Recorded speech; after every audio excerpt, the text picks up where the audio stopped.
I guess I've developed a discipline over the years for so many years now that it's just very natural for me. I don't it doesn't take effort. It takes effort if I'm not giving myself the space to work out, and so I've just got to more in tune with my body. Even if I have busy meeting days, I'm going to crush a workout in there first, or I time block and schedule some of that stuff so I don't. But I really enjoy it. At the end of the day, it keeps me in the flow state, and then all my work or all my activities that I'm focused on are much more effortless. This is Evolve CPG, a community of purpose-driven brand leaders who not only believe it better, but actively pursue it. That's better products, better brands, and better leadership for a better world. Visit community.evolvecpg.com to join. I'm your host, Gage Mitchell, founder and creative director of Modern Species, a sustainable brand design agency helping better brands grow and scale their impact. On today's episode, we're speaking with Mike Fata, founder of Manitoba Harvest, about building a pioneering brand and his passion for giving back to the community through mentorship, resources, and investing. Yeah, my name is Mike Fata. I'm an entrepreneur focused on the natural products space. Founded Manitoba Harvest, grew that, and then exited it, and now help other natural product entrepreneurs through investment, advisement, and mentorship. Awesome. Thanks for joining us, Mike. I've been following your kind of posts and other things on LinkedIn, and you've always got such great advice and wisdom to share. But one thing I've also seen in some of your sharing is that kind of vulnerability that I love to see in purpose-driven leaders. And I've heard a little bit about your kind of origin story of why you ended up focusing on Manitoba, and it had a bit of like a health focus, like you came to decide to focus more on health. So I'm always curious to hear people's more of like the origin story of like, what moment was it that made you turn something from a should, like I should focus on my health, to a must?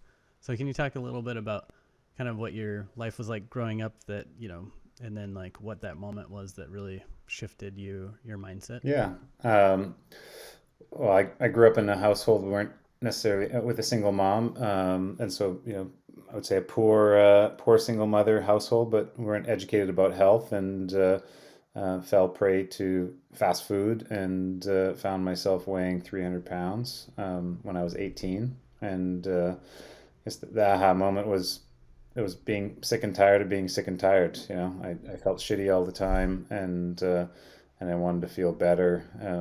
And just one day, it kind of hit the turning point of wanting to do something about it. And my brother, who's a couple of years older than me, was already, a little bit overweight. He wasn't obese or super overweight, but he had already started working out, and so he offered to start taking me to the gym and being a workout partner, and started experimenting with diet and hitting a more of a normal exercise routine, and that's what kind of kicked it off.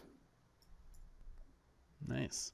Nothing like the old big brother to help you figure out kind of how to dive into different things, whether it's sports, Yeah, working I'm out, very, or music very, or very something else. grateful for that. That's Yeah. cool. Yeah, I've also always been like, when it comes to exercise, been more of like a social exerciser. Not that I go in just to the gym and talk, but I really like having a workout buddy that holds me accountable. So I feel like that's always, whenever I've had my longest streak of going to the gym or rock climbing or whatever it is, it's always when I've got a partner that's going to meet me there, so that I can feel committed to go for them, but also to, make it a fun social experience too. Yeah, it's great to have Nice. community for sure. Yeah. Glad you found that moment.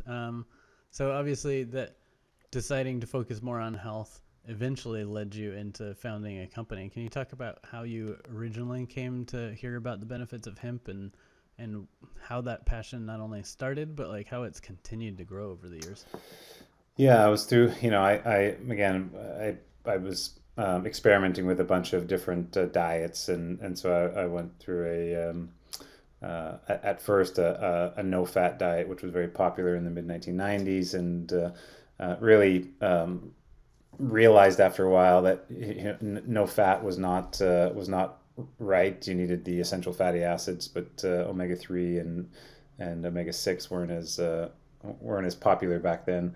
I read a book, Fats That Heal, Fats That Kill by Dr. Udo Erasmus, and Udo was markets some products in our industry, like Udo's Choice oil, and but in his book he described the body's need for fat, specific polyunsaturated fats, the essential fatty acids, and wrote that hemp was a great source of essential fats, but it wasn't available in Canada, only in Europe at that time. And I had met the other two co-founders of Manitoba Harvest that were hemp activists and were lobbying the government to legalize hemp. And so they had a mission to get hemp legal. I saw hemp being a super nutritious seed product, or a source of good fats, and got really excited about it. And that's what drew me into the business.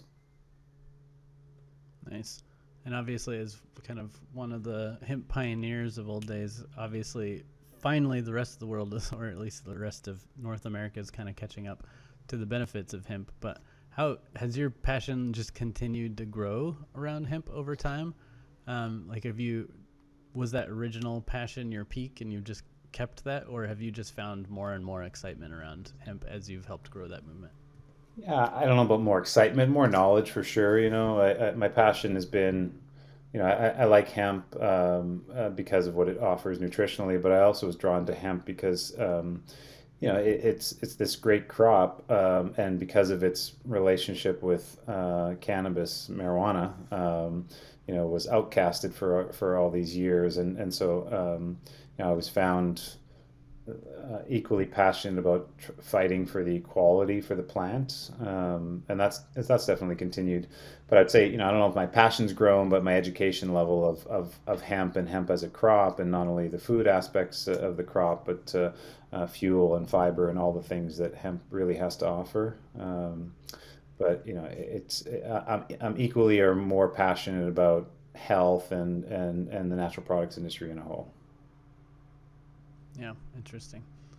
So I know when you started Manitoba Harvest, you didn't come to it with a big background in business or CPG or anything like that. So I imagine there were tons of lessons learned, but just could you share some of the kind of highlights from were some of the biggest challenges when you were starting, when you were scaling, or maybe even exiting? Yeah, I mean, it's a well, there's no big wins in business, and you hope for no big losses. I think it's a million little wins and like a million lessons. Like the Yeah. first one, literally, I tell people, I dropped out of school at 13, so I didn't have, never mind a university, I didn't have a high school education. And so when we started the business and I had to write my first letter, I had to phone someone that one of my advisors and say, "Hey, I need to write this letter. And how does a letter go? It's like, dear so and so, and then you write the body of what you want to say in paragraph, and then you say sincerely yours, you sign your name." Like, so, lots of learnings over the years of just how business works, and good sound business process, but also then more specific about our industry, about agriculture and organic agriculture and food manufacturing, and how to be really efficient, and the highest quality food manufacturer, and then how to create a brand and actually get people interested and to be hopefully a lifelong customer of the brand after you acquire them as a customer. And so a tremendous amount of learning all the way through, and it's very different at each stage of the company. I've shared, just so people have perspective, but it took 5 years for Manitoba Harvest to reach $1 million in sales. It took 10 years for us to reach 10 million, and then over 20 years we reached 100 million in sales. That first 5 years of reaching the $1 million in sales were definitely the hardest. Every day was impossible, and every day was a tremendous amount of learnings. And then the challenges, becoming a bigger business. Um, yeah, some of them were bigger challenges, but they were, it was all to do with the scale of the business at that time. It wasn't the same startup kind of issues. Yeah. Now, speaking of that 0 to 1 million, I've heard that mentioned a lot as like one of the stickier challenges. That like once you get past a million, obviously it's a different set of challenges, but that getting to 1 million is kind of like this goal for a lot of entrepreneurs. So I'm curious with what you were saying, like the first five, it took you 5 years to get to 1 million. Do you feel like part of that was because you were focusing on something that was newer to the North American culture, like hemp, or do you feel like it was just business as usual, like when you're starting up a small new brand, it takes time to build customers and get recognition? Yeah, no, for sure. It definitely had to do specific to us with hemp. Not only that we were creating a new product out for customers, but also the supply chain was brand new. You know, we educated the first farmer of how to grow hemp and be successful with the crop, and then set up our own manufacturing facility. And there was kind of challenges right from supply chain to customer, but then there was challenges with adopting those customers compared to, you know, a non-regulated product like you just made the first coconut oil or something that would come out to market. Lots of businesses can scale faster than 5 years to get to 1 million in revenue, but that's what it took us, and it was all to do with kind of hemp being a new or much to do with hemp being a new product.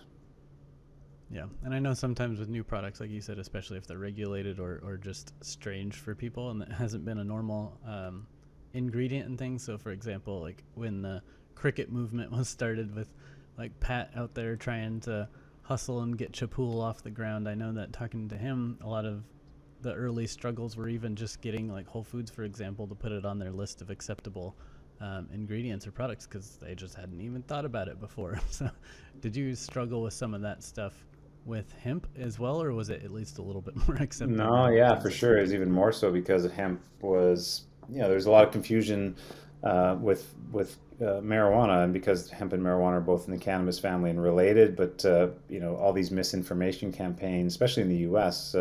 From the 1950s and 60s, were still prevalent, even though we got hemp legal, and so people were just confused and they weren't sure. Can we sell the product? I don't know if we could sell that, and some consumers thought, literally thought it was a drug, and so just a lot of misperception that we had to overcome through, probably 10 times the education that a normal brand would need to try to establish their product. But cricket's a good example. It's more, just more from a weird factor than a regulatory Yeah. factor. I think hemp was both weird and had a regulatory challenges to it as well.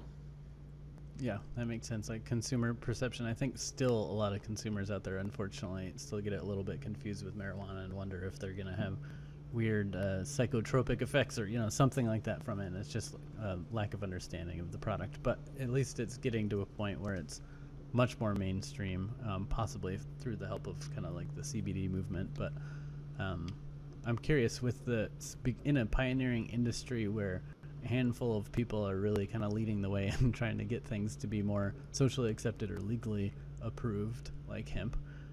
Did the early days hemp community, like Nutiva and Manitoba Harvest, and even Dr. Bronner's and Farmer Direct and other people that have been trying to push towards um, hemp getting accepted in the mainstream market and legally, did you all find yourselves working together a lot and kind of felt like a coalition almost trying to move the industry forward, or was it more you stayed in your own lanes, or was it a kind of a competitive feeling? Yeah, it was a mix. I'm a big believer in co-opetition. We were all fighting for the same thing, so there should be some unity there. So we established the Canadian Hemp Trade Association and got the main companies as members, and so we could attack certain industry problems together. I think because Manitoba Harvest was the leader, a lot of people saw us as a threat, and they were more competitive. Some even, you know, doing some low ball competitive kind of tactics, but I always took the high road and got our team. Built the brand known for the best quality and just a great company to do business with, and that's how we really outcompeted all the competitors. Makes sense. Do you also think that maybe it was partly focus? Because I know a lot of the other companies that were advocating for hemp also had a lot of different product types. Like they were maybe also heavily focused on coconut oil or also heavily focused on, some other kind of Yeah, commodity or different thing. I call that and believe me, we even thought about it at Manitoba Harvest in the early years where we were like, is there enough volume there in hemp to be solely focused, and or should we be, and not maybe coconut. I know it was an example, that Nativa went into coconut, but flaxseed or other things that were in our community that we could grow and take.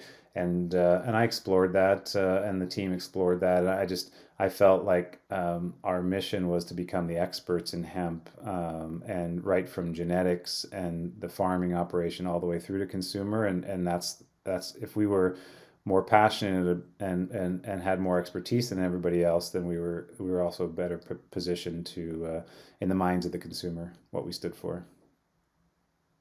Yeah, that makes sense. And I think also just from a marketing standpoint, if you're trying to scale a bunch of different things, that's a lot of money to market each of those different things, raise awareness, position Lots yourself, of different supply create chains, new products. different buyers in the store, and we use that against some of our competitors. Just in quite simply saying, "Hey, Manitoba Harvest only focuses on hemp. That's all we're doing. We're hemp experts, and Yeah. never had to talk about other brands. But then, if you were a brand selling hemp and chia and flax and other grains or whatever, then it was easier for us again to kind of rise as the experts in the space. Makes sense. And then obviously Manitoba Harvest was pretty successful, and I think you went through like 2 rounds of exits or something like that with Manitoba Harvest. But for those entrepreneurs, leaders out there that are kind of setting their eye on their eventual exit, what kind of advice would you offer to them to keep in mind as they start going down that path? I think at the end of the day, you just got to grow a great business. My biggest concern is talking to young entrepreneurs, and they're building a business to sell it. That's usually when you're more ripe for failure or challenges. I think if you grow a good business, and become a leader in your space, whether it's your industry or your category, and you get to the right scale, you'll likely have a good opportunity to sell that business. But I think if you overly focus on selling the business, it could create kind of the wrong culture in the business, and it could lead to failure. And so part of it's knowing like what kind of business you're building, and the right scale. Like, it used to be in the natural products industry that you could grow a business to $10 million, and then you could have a meaningful exit. Like one of the big consumer packaged goods companies, food companies would want to buy the business. Now that has just gone up, more, and like you need to be at probably a 25 or $30 million business at minimum to be at the right scale or size to affect a meaningful transaction. Everyone always sees the headlines, and yeah, Manitoba Harvest sold for 132 million and 419 million, and you see other, Justin's Peanut Butter and Vega, and there's been a couple handfuls of large deals in the industry, but those are out of literally tens and hundreds of thousands of companies that are trying to do it. So it's just that's what makes the media. So some entrepreneurs can be blinded with how difficult it is to grow a business, grow a successful position and a meaningful scaled company to actually line up and have an opportunity at an acquisition like that. Yeah, that makes sense. I love the advice of just focus on building a great company, probably with great brand and great products and good relationship with your customer. Like that's priority number one, and then only start thinking about the exit after you've nailed that. Right. Makes a lot of sense because I do think, like you were saying, the early days of this natural organic CPG space, it was all about the mission, not so much about the business. But over time, more and more success happened, more and more investors entered the space, and I think a lot of the newer entrepreneurs or maybe feel pressured to scale and exit in a way where the industry didn't have before, where again it was more mission driven. The point was to get these products out into the world, and now there's just so many incubators and so many investors and so many whatever in the space trying to grow value because it is a hot market. And I know that you've shifted into more of like now an investor space as well. You've have a handful of companies that you've invested in. You mentor a lot of other companies. So now that you're more on that side, how are you kind of encouraging or advising the entrepreneurs you've invested in? Are you still kind of pushing them to take the long view, or is there kind of now a balance of yes, take the long view, just work on brand, work on product, but we also have to build this awesome business that can scale quick enough to get a return? Yeah. Yeah, I don't know if it's a long view. It's just build something meaningful, build a good company. And so I'm like on the investment side for me, I'm attracted to product first, and so it's products that I would use in my personal life. I'm a natural product consumer. I have been for 20 plus years now, and so things that I have in my house that I enjoy, that my family enjoys, that I think other consumers will enjoy this, and this company has the opportunity to grow with more scale and more awareness and stuff. And so it usually starts with the product for me, and then meeting the people and really connecting and resonating with the founders in the business. And if those two align, I know that money and knowledge and expertise can be brought to that business and really help the business rapidly scale. And but I don't know if it's the long road. Maybe, and I got what you're saying there. Maybe the view of or the thought of build it the right way. But the reality is, if you bring a lot of resource and you bring a lot of strategic expertise to a already well positioned business, it can happen rather quickly, especially after you get past kind of that $10 million mark. Going from 10 to 100 can be a lot easier than the kind of 0 to 10. Yeah, that makes sense. And I've talked to some investors who, I think the status quo is maybe you're trying to get like a 5 or 10 year kind of investment out of a company, whereas some investors are starting to think, well, maybe if we shift it to more like 20 years, then we won't push things too fast and make mistakes on growing too quickly or Yeah, damaging probably our supply chain or different things like that. And I've even heard lately some going to like 100 year yeah. investment plan. So I think the average like venture capital investments, would think about like a 7 year kind of life cycle. They usually have majority would have like a 10-year fund, and so probably 6 or 7 years for the actual life cycles of their investments.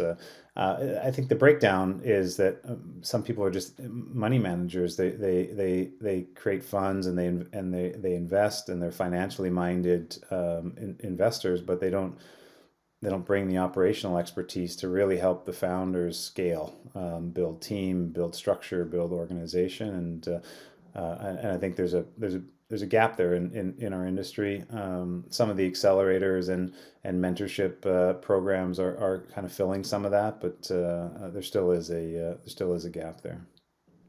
yeah, that makes sense.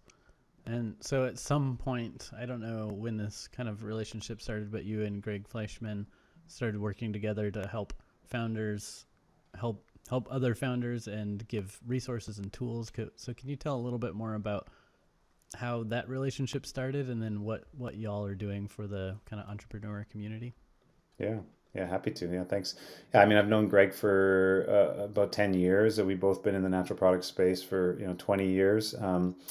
Started hanging out in Clubhouse earlier this year, and Clubhouse was about helping entrepreneurs and being able to educate room full of people instead of one on one, and through that, Greg and I saw that there's all these businesses on Clubhouse that were selling like startup kits and mentorship kits and all that. And we were like, well, we have all these resources. Many of our people that we mentor one on one would ask us for a tool or a template. And what if we just made that available and literally downloaded our hard drives and made all of our forms and templates and training and docs that we use to build our businesses from 0 to $100 million available for free? And so it started as a Dropbox folder that we started giving people access to, and then quickly, there was interest from more and more founders, and so that's it evolved and developed, and now it's fatafleischman.org, which is a self-serve website that has basically 11 file systems of hundreds of forms from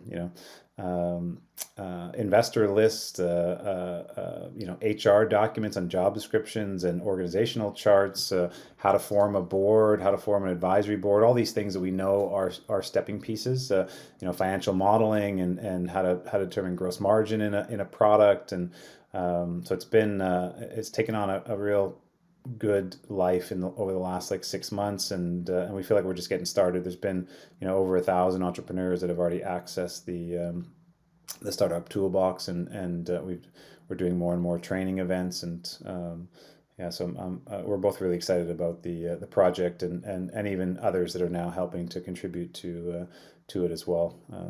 it's a purely a give back effort, and we want to see the strengthening of the natural products industry. Nice. I mean, that's super generous. Obviously, lots of people out there hold their tools and the the keys that got them to where they are a little bit tight to the chest, so that they can use them and hold that competitive advantage, or maybe sell it for a consulting package or something. So for you to both to offer that up to the community is a huge asset. But you also mentioned that you're doing training sessions. What's the training session like there? And do you imagine more of that kind of stuff? Like, are you envisioning this something as like an incubator at some point, or is it mostly just like here's some tools, come and get them, and we'll occasionally help you figure out how to use it?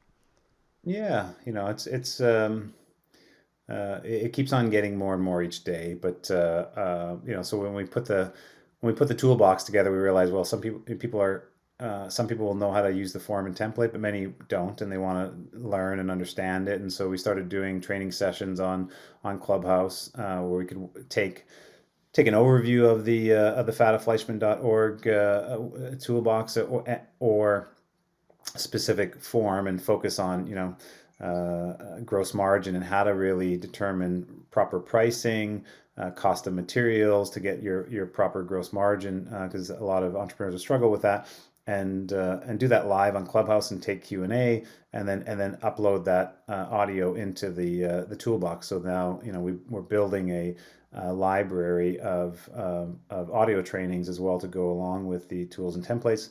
And then we started to offer that in other, through some of the accelerator programs, and we have partnerships with, Venture Park and SKU, and we've been holding some of our trainings with those cohorts of accelerator, and make sure they're aware of all the tools, and can do some of that training as well. So, where that goes, we see it as kind of the more self-automated we can make it, then the super passionate entrepreneurs can just dig right in and get full utilization.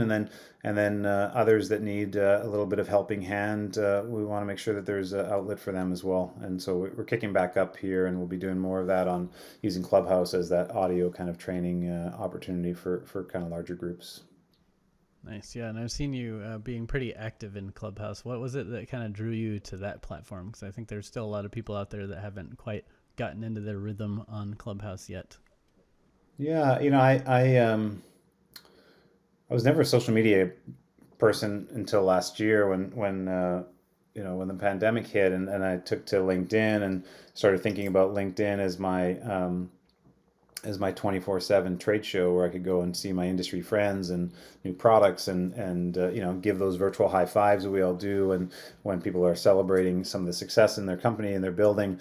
But Clubhouse is really, and I say Clubhouse, but I'd say social audio, because I think social audio and being able to talk through with people in larger groups, I think is going to be the future.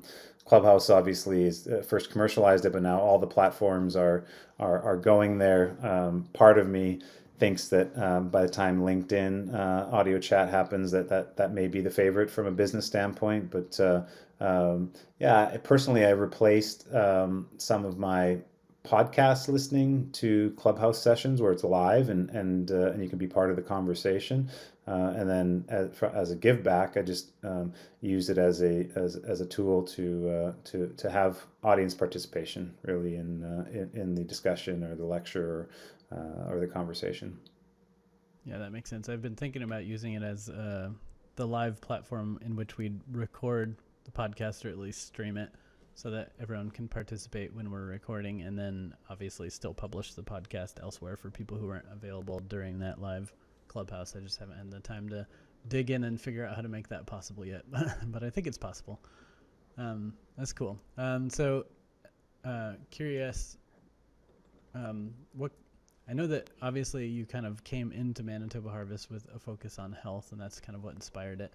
But I also know from just following your conversations that you've somehow maintained that focus on health throughout the career. And I know as a entrepreneur, or just a leader in general, when you're under so much pressure and there's so much stress, and you're juggling so many different things, and I know you're super busy right now, yet you still kind of carve out that space and time to focus on your health. So how do you feel like you've been able to maintain that over the years, that kind of commitment to your own personal well-being.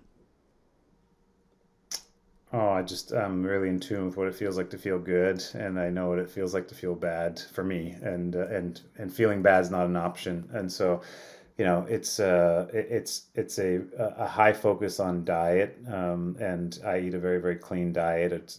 I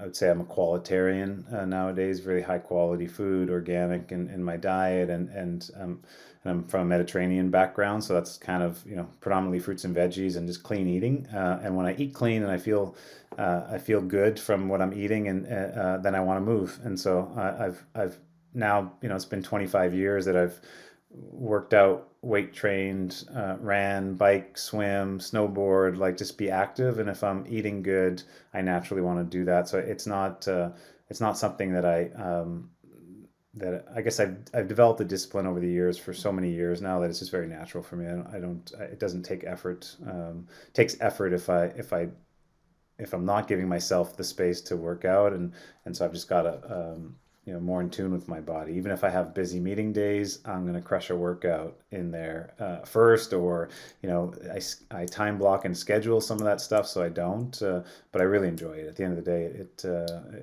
it makes me feel really good. Yeah, so you set it up kind of as a non-negotiable, but it's also just become like habit, and it is kind of immediate gratification for you because you do feel so good when you do it, that you get that reward as well from committing to it.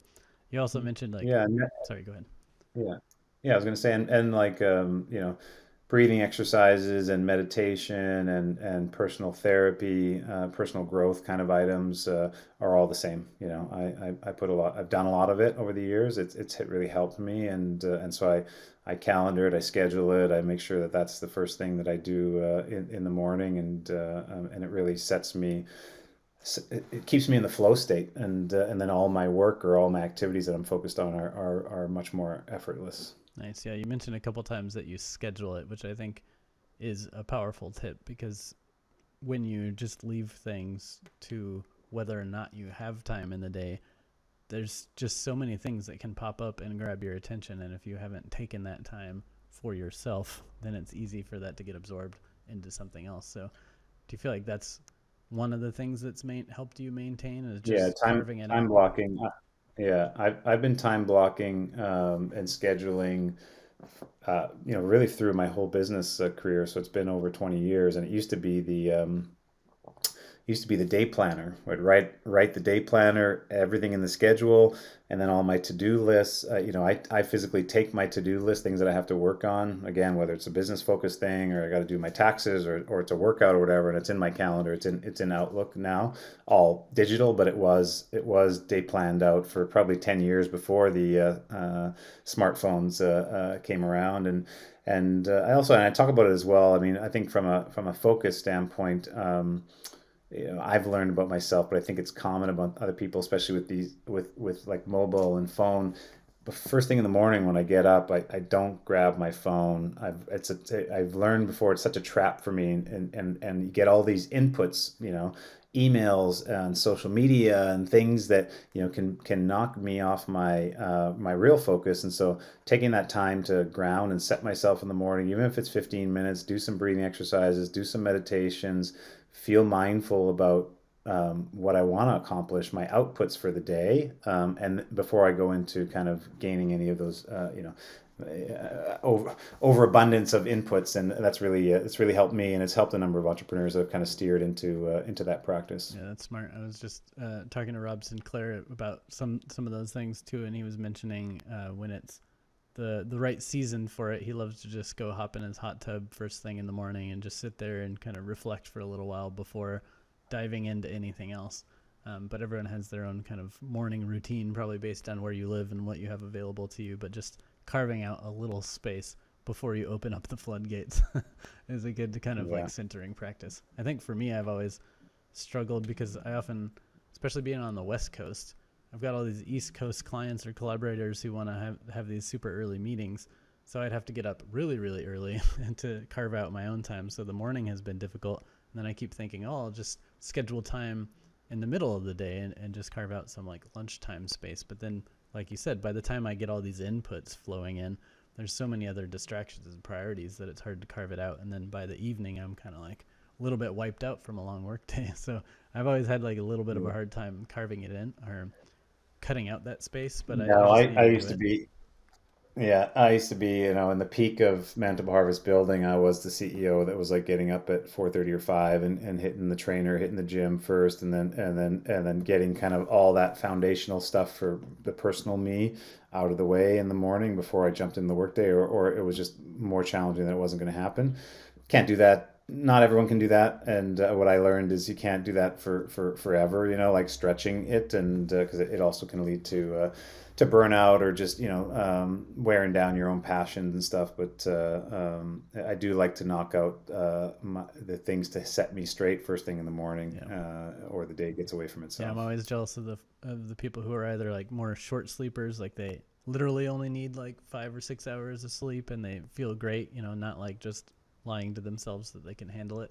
But Yeah, most people are lying to themselves. I don't know if you, I've got a lot into sleep over the last couple of years, and I have an Aura ring where I measure my sleep, and I've read why we sleep. If you haven't read that book, and it's only like 1 out of 1,000 that actually have the genes that you need 4 or 5 hours of sleep. Everyone else fools themselves and thinks that is the case, but if you don't get enough deep sleep or REM sleep, your body's not going to be repaired, or your mind's not going to be, well cataloged and filed, and so measuring sleep as one of the is probably the biggest health activity that you could do before you kind of get into water and food and exercise and all those other things.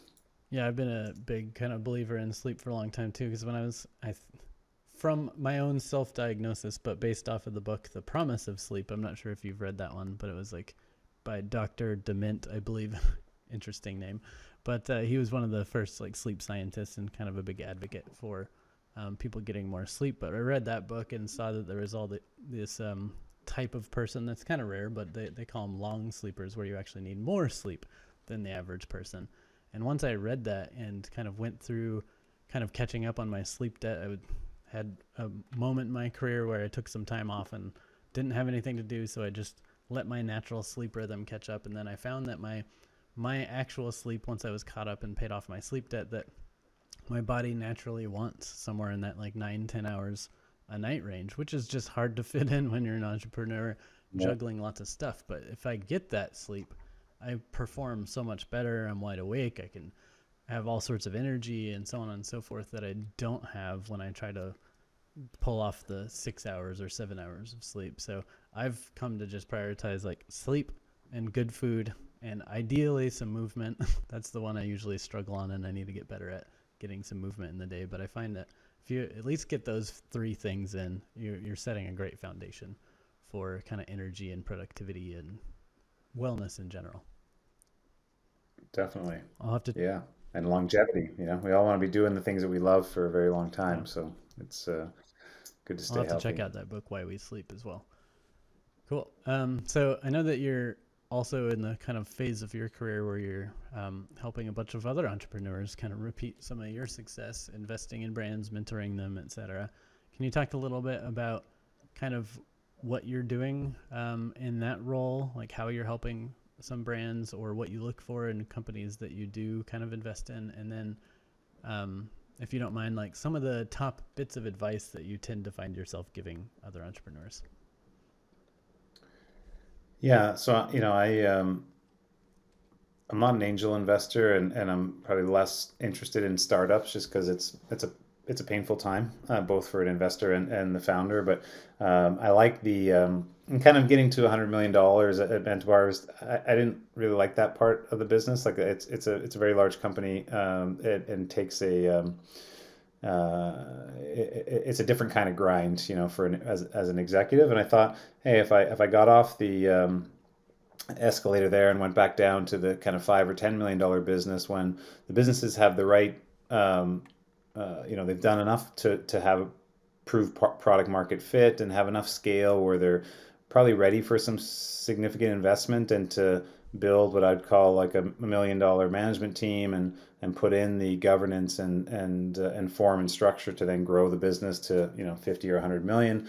That's an awesome time in a business. So um, I've now been a couple handfuls of companies over the years that since I exited Manitoba Harvest that I've been involved with, either investing in alongside other venture capital companies in like a Series A round, and or offering advice, being an advisor to the company, or being a board member and chairing usually those boards, where I can help the founder, usually helping the founder hire a professional senior management team, maybe a CEO, and then the rest of the senior management team, and setting up the governance and strategic planning process, and really maybe also helping to raise some capital and getting the business ready to scale. So done that a couple times with Om Mushrooms, and now Soul Cuisine, which I chair the board of, and yeah, I like it. As far as your question on like common tips, when you get to that size kind of business, let's say $5 million or kind of above, it's all structure drives function. It's all process, and to build sound process, you need great people and people that have done it before, so they can easily do it again. And so it's usually working with management teams to show them what good looks like, to help them to be really defined in their strategy, maybe make some introductions to people, either consultants, advisors, or customers or vendors that can help them out, and then just being part of that brain trust in the governance cycle of the business. That's beautiful, and I think that's what's awesome about what you and Greg are doing together, of just helping people with some of that structure by providing a lot of those templates and resources, and then kind of some of the how to implement it kind of advice, because so many people are getting into the CPG space and a lot of them have no experience whatsoever. So learning from people who've been there before, you can avoid a lot of mistakes, of course, and therefore kind of get to where you're going faster. I think that's super important. That's part of why we're building this evolved CPG community, as well as to make sure that we're all in this for a common mission of making the world a better place. So the more we can share with each other, the more advice or wisdom or mental moral support or anything we can give, the sooner we can make that world a better place and all get to where we want to be respectively. So I appreciate what you're doing there. Yeah, thanks. Yeah, I feel grateful that I found my why for health, when I was 18, 19 years old, and so I too want to make this world a healthier place, and I want to help founders make sure that their vision and mission is realized, and it's feels just as good as when I realized my vision and mission. Cool.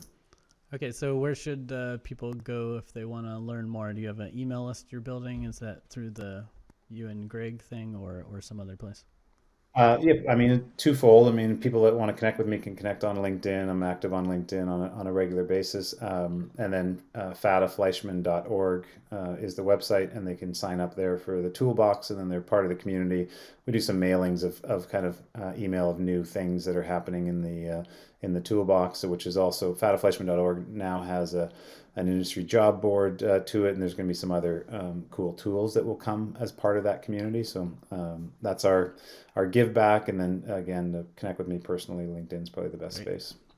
Love it. Well, I know you're super busy. You got a lot of stuff going on as usual, so I appreciate you carving out some time to chat with us and share some of your wisdom with the community. Much appreciated. Love what you've done. Love what you are doing. And I, continue to be excited to see what you do next. So thanks again for carving out some time and doing what you do. Yeah. Awesome. Thanks for having me. Thanks for listening. If you'd like to learn more about Manitoba Harvest, go to manitobaharvest.com. If you want to learn more about Mike's mentoring, go to fatafleischman.org. That's FATAFLEISHMAN.org. Business can be a powerful force for good. Is your brand living up to its full potential? Go to evolvecpg.com to learn about our new impact workshop, Exponential Good. Over 6 weeks, we'll be thinking bigger, getting relevant, spreading throughout, going exponential, working backwards, and making it real so you can walk away with a clear vision and a detailed action plan for scaling your brand's positive impact exponentially.